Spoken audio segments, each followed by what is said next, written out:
पाकिस्तान में रह के दर पदर हो रही हूँ, लोग मुझ पर गंदी नज़र डालें, कभी मैं सड़कों पे सो रही हूँ, कभी मैं किराए पे रह रही हूँ, मैं क्या करूँ। मैं बहुत थक गई हूँ। बर्तन मांज रही हूँ, झाड़ू पोछा कपड़े सिलाई, पर मैंने गलत साइड को बुरा समझा और उसको मैंने ठोकर मारी। लोगों ने मेरे आगे बड़ा कुछ रखा, बड़ा बड़ी ऑफरें की, कचरे के ढेर से बोतलें उठाई हैं मैंने। अस्सलाम वालेकुम, आप देख रहे हैं पाकिस्तान टुडे और मैं हूं आपका मेज़बान अनीब ज़हीर। नाज़रीन, मेरे साथ मौजूद हैं फौजिया। इनकी कहानी कुछ इस तरह से है कि आज से कुछ साल पहले ये मलेशिया में रहती थी। जो इनका हस्बैंड था वो भी बहुत अमीर था, ये भी बहुत अमीर थी। गाड़ियों में घूमा करते थे, गाड़ियाँ इनके पास थी, बंगले इनके पास थे और बहुत पुरअसाइश ज़िंदगी गुजार रही थी। फिर कुछ हालात ऐसे हुए कि इनको पाकिस्तान आना पड़ा, जिसके बाद इनके खामद ने इनको वापस मलेशिया नहीं बुलाया। आज फौजिया जो मलेशिया के अंदर गाड़ियों में घूमती थी, बंगलों में रहती थी, ये रिक्शा मेरे बैग पे देख रहे हैं, ये रिक्शा चलाती हैं और ये रिक्शा चलाकर अपना गुजर बसर करती हैं। ये आप देख रहे हैं छोटे छोटे बच्चे मौजूद हैं, ये इनके ही बच्चे हैं।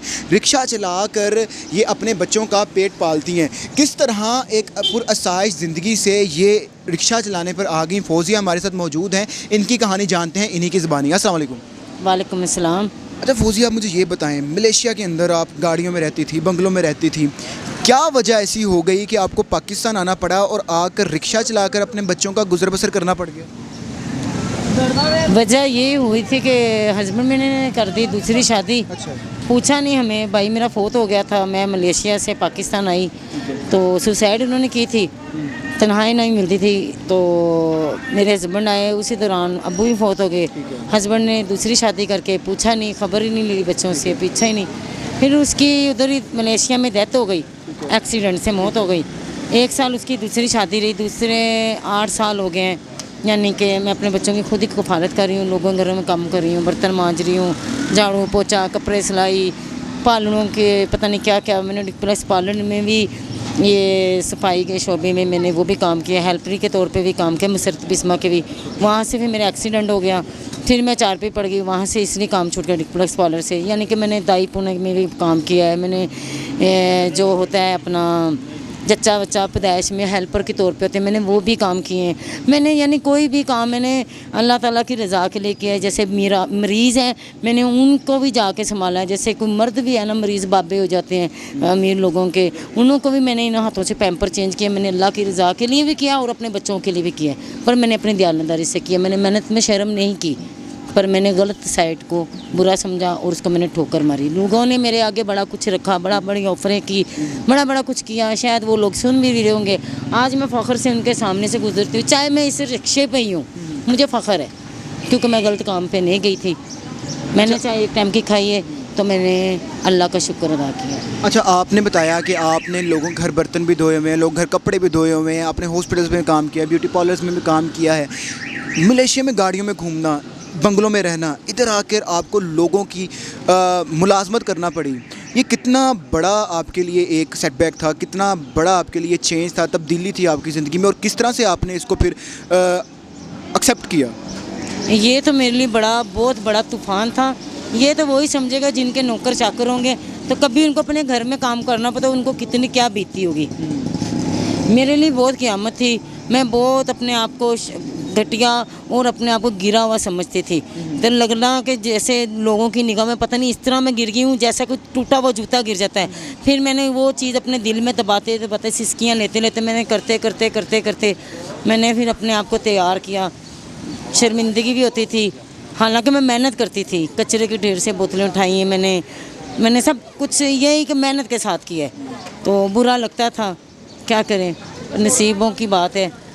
ये रिक्शा चलाने का आपके जहन में कब आया और आपने कब से काम स्टार्ट किया, और आप किस तरह से रिक्शा चलाती हैं, सवारियां कहां से उठाती हैं, स्कूल के बच्चों को छोड़ती हैं, किस तरह से आप करती हैं और कितना कमा लेती हैं? रिक्शा चलाने का ख्याल मुझे इस तरह है कि ये तो मैंने मजाक से इनके पापा से थोड़ी बहुत बाइक चलाना सीखी थी, कार भी चला लेती थी। अच्छा। तो जब मेरे बच्चे स्कूल जाने लगे, जैसे 1 से 2 क्लास में 3 क्लास में गए, बच्चे बस्ते वजनी हो गए, तो बस्ते नहीं उठाए जाते थे। काम से मैंने दौड़ के जाना स्कूल से मैंने बच्चे लेने, बस्ते ऐसे लुटने जैसे वो मज़दूर बोरियां लाते हैं, तो नहीं उठाया जाता। मेरे बच्चे भी देख के कहते होते थे कि मम्मा अगर हमारा पापा होता तो हमें भी बाइक पे लेके जाता, हम इतना तरह प्यादे चलना पड़ता है। हमने सुबह से खाना भी नहीं खाया था, नाश्ता भी नहीं किया था, तो हम थक जाते हैं। तो फिर मैंने अपने बच्चों को अपने सीने से लगाना, मैंने इनको हौसला देना। फिर मैंने कमेटी डाली, कमेटी मेरी 3 साल बाद निकली। फिर ये मैंने मोटरसाइकिल ली, फिर मैंने पीछे बॉडी बनवाई, यानी कि मेरा ये 50,000 की बनी, 50,000 की कमेटी थी और टोटल मेरी ये 35,000 में सारा कुछ बन गया। 35,000 की छत थी और 10,000 की मेरी मोटरसाइकिल, 45,000 में 5,000 के मैंने बच्चों को राशन वाशन डाल दिया, मेरा 50 पूरा हो गया। तो फिर उसके बाद मैं बच्चों को खुद छोड़ती रही, साथ स्कूल के बच्चे लगा। अब लॉकडाउन है, अब गुजारा बहुत मुश्किल होता है। अगर अब मैं तेल 100 रुपये का डलवाती हूँ वो ख़त्म हो जाता है, सवारी भी नहीं होती, ना कोई कहीं जाता है, ना बच्चे स्कूल जा रहे हैं। बच्चे स्कूल जाएँ तो मैं किसी को लेके जाऊँ, कोई औरत बाहर सौदा लेने जाए तो मैं लेके जाऊँ, बाज़ार भी बंद हो जाते हैं।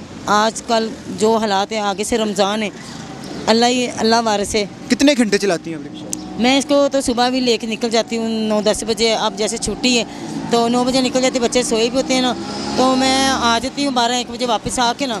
तो जो कमाया होता है 100-200, ज़्यादा नहीं कमाया जाता। या कोई बाजी हो, उनको कह देती बाजी कितने जाना तो लाए, या उन्होंने अपने अम्मी के घर जाना वो मुझे 200 पकड़ा दे, 200 दे, 300 पकड़ा दे, वही मैं लेके फ़ौरन घर आती हूँ, छलांगे मारती खुश होकर आऊँगी। आके भी बच्चों को नाश्ता, उठ जाओ भी नाश्ता करवा लेती हूँ। फिर जब छुट्टी जैसे स्कूल होते हैं, स्कूल में छोड़ के आके इसी तरह करके बच्चों को खाने का इंतज़ाम करती थी। अब अपनी ज़िंदगी से आप मुतमईन हैं, क्योंकि आप किसी के आगे हाथ नहीं फैला रही, कि गलत काम नहीं कर रही, आप मेहनत करके रोज़ी रोटी कमा रही हैं, अपनी ज़िंदगी से मुतमईन हैं आप? मैं अपनी ज़िंदगी से बहुत मुतमईन हूँ, अल्लाह का शुक्र अदा करती हूँ। अल्लाह पाक ने मेरे हाथ पैर सलामत रखे हैं, बस मैं मेहनत कर रही हूँ। पर दुख इस बात का, मेरा मकान अपना नहीं है। मैं थक गई हूँ, मैं बहुत थक गई हूँ किराए के मकानों में रह के। मैं अपना मकान नहीं ले सकती। तो ये अब यही है कि कोई अवाम मिल के मुझे ले दे, अपने हाथों से ले दे, या हुकूमत पंजाब मुझे ले दे। मैं इस पाकिस्तान में रह के दर पदर हो रही हूँ, लोग मुझ पर गंदी नज़र डालें, कभी मैं सड़कों पे सो रही हूँ, कभी मैं किराए पे रह रही हूँ, मैं क्या करूँ। जी, तो फौजिया हमारे साथ मौजूद थी, आपने इनकी कहानी सुनी कि किस तरह ये इतनी पुरअसाइश लाइफ से आज इस ज़िंदगी में है कि इनका घर रेंट का है, इनको रिक्शा चलाना पड़ रहा है। रिक्शा भी इनका अच्छा चल रहा था, लेकिन लॉकडाउन की वजह से सवारियां नहीं मिलती, क्योंकि लोग एक जगह से दूसरी जगह मूव नहीं करते। आप देख सकते हैं कि छोटा सा बच्चा इनका ही मेरे साथ मौजूद है। तो कितना मुश्किल है एक औरत के लिए माशरे में अपने घर को संभालना। तो हम दुआ करते हैं कि हुकूमत भी आपकी कोई मदद करे और लोग भी आपकी कोई मदद करें और आपका कोई वसीला बन सके। मुझे दीजिए इजाज़त, अल्लाह हाफ़िज़।